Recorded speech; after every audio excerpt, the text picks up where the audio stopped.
Rusia pada Kamis 29 November 2024 kemarin dilaporkan melancarkan serangan besar kedua terhadap infrastruktur energi Ukraina di Kiev.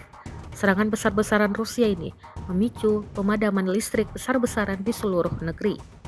Presiden Vladimir Putin mengatakan Moskow telah menyerang sebagai respon atas serangan Ukraina di wilayah Rusia dengan rudal ACAMS jarak menengah Amerika Serikat.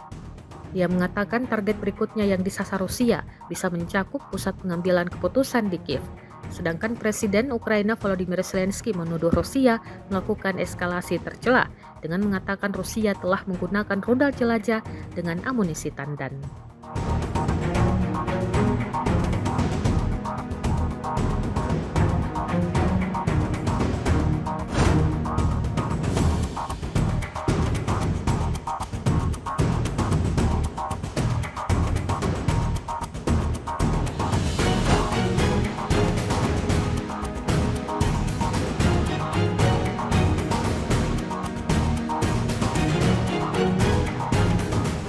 Download Tribun X sekarang, menghadirkan lokal menjadi Indonesia.